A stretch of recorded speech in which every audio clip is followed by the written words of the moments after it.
बिस्मिल्लाहिर्रहमानिर्रहीम। अस्सलाम वालेकुम वीवर्स। आज मैं आप लोगों के साथ केरी और आड़ू के शरबत की रेसिपी शेयर करूंगी। ये बहुत ही रिफ़्रेशिंग शरबत है और बहुत ही मज़े का बनता है।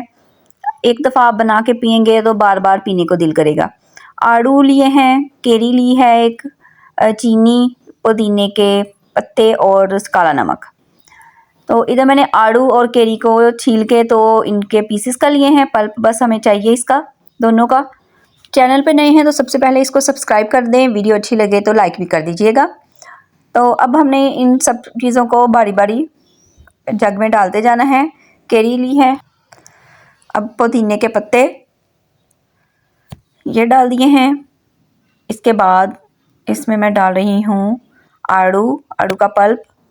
3 आड़ू और 1 केरी ली है और कुछ पुदीने के पत्ते, तो 6 ग्लास ये आराम से बन जाएगा। इधर मैंने 8 चम्मच चीनी इसमें शामिल की है। चीनी जो है वो आप अपने टेस्ट के हिसाब से ज़्यादा या कम कर सकते हैं।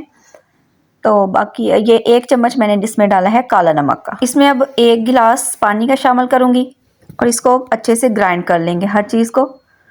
तो ग्राइंड करने के बाद हम इसमें मज़ीद पानी डालेंगे।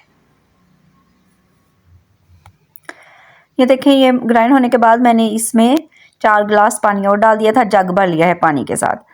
तो अब हमने इसको छान लेना है ताकि ये कोई कैरी का कोई पल्प रह गया है तो वो भी निकल जाए। अगर आपको ये पसंद हो पल्प मुंह में आता हुआ तो आप ना छानें बेशक। ये देखें, इधर ये हमारा शरबत जो है वो तैयार हो चुका है। अब इसमें बर्फ़ डालें और थोड़ा सा नींबू के चंद ड्रॉप्स डाल दें और कुछ काट के मैंने इसमें डाल दिए हैं और पुदीने से इसकी डेकोरेशन कर दी है। इससे भी बहुत अच्छा फ्लेवर आ जाता है। तो बहुत ही मज़े का ये शरबत बनता है, बनाइएगा ज़रूर और मुझे फ़ीडबैक दीजिएगा। दुआ में याद रखिएगा, अपना बहुत सारा ख्याल रखिएगा। अल्लाह हाफ़िज़।